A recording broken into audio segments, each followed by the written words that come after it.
మా మాజీ పిసిసి అధ్యక్షులు ప్రభుత్వ ప్రత్యేక సలహాదారు మా పెద్దలు కె కేశవ్ గారు కూడా మీ సామాజిక వర్గం నుంచి వచ్చినవాడు. ఇవాళ వాళ్ళ కూతురుగా మేయర్గా వారు ఇక్కడ ఉన్నారు. ఈరోజు నిజంగా మీరు ఆలోచన చేయండి.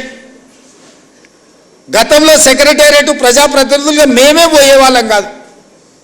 ఇవాళ సెక్రటేరియట్లో ముఖ్యమంత్రి కార్యాలయానికి జర్నలిస్టులు వచ్చి కూర్చొని అది చిట్ చాట్ కావచ్చు, లేకపోతే ఇంకేదైనా విషయం కావచ్చు, లేదా పత్రికా సమావేశాలను కూడా సెక్రటేరియట్లో పెట్టి మిమ్మల్ని అందరినీ పిలిచి ప్రభుత్వం అధికారిక కార్యక్రమాలను అక్కడి నుంచి మీరు రాసే విధంగా ఈరోజు మా ప్రభుత్వంలో తీసుకొచ్చిన మార్పు, ఈ మార్పు మీకు చేరిందనే, ఈ మార్పును మీరు గుర్తించిందనే నేను భావిస్తున్నా. కానీ ఈ మార్పు సమాజానికి నష్టాన్ని, మా కష్టాన్ని తెచ్చేదిగా ఉండకూడదు. కొన్ని రాజకీయ పార్టీలకు సంబంధించిన పాత్రికేయ మిత్రులు, కొంతమంది మంత్రుల కార్యాలయాలు లేకపోతే ఇతర దగ్గర ఒకేసారిగా చాలామంది వచ్చి అక్కడ కూర్చొని అక్కడ ఉన్న జరగని వాటిని జరిగినట్టుగానో లేకపోతే జరిగితే బాగుంటుందని కొంతమందిని పాసులు ఇచ్చి తీసుకొచ్చి లోపలికి తీసుకొచ్చి అనవసరమైన రాద్ధాంతాలను సృష్టించే ప్రయత్నాలు చేస్తున్నారు. మరి ఇట్లాంటి వాటిని ఎట్లా నియంత్రించాలనో మీరే నిర్ణయించి మీరే వాటిని ఏదో ఒక రకంగా ఒక కొలిక్కి పట్టుకురావాలి. అసెంబ్లీలో పాసులు ఇచ్చినా కూడా అవసరానికి మించి వాళ్ళే వచ్చి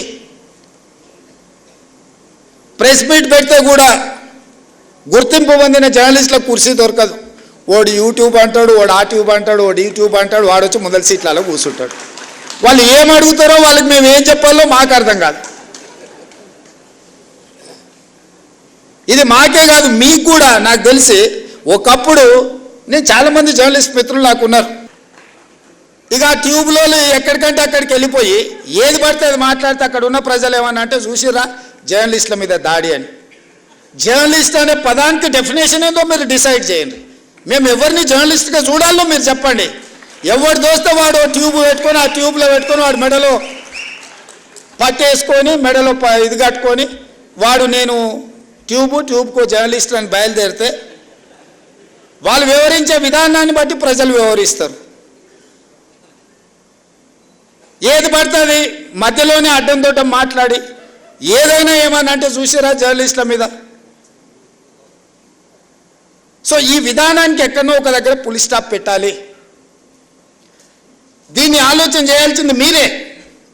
ఎందుకంటే ఇంతకంటే పెద్ద సందర్భం నాకు దొరకదు మీకు ప్రభుత్వం వైపు నుంచి కానీ ప్రజాప్రతినిధిగా మేము ఎదుర్కొంటున్న సమస్యల్ని మీ దృష్టికి తీసుకురావడానికి ఇంతకంటే మంచి అకేషన్ ఏమి ఉండదని నేను భావిస్తున్నా.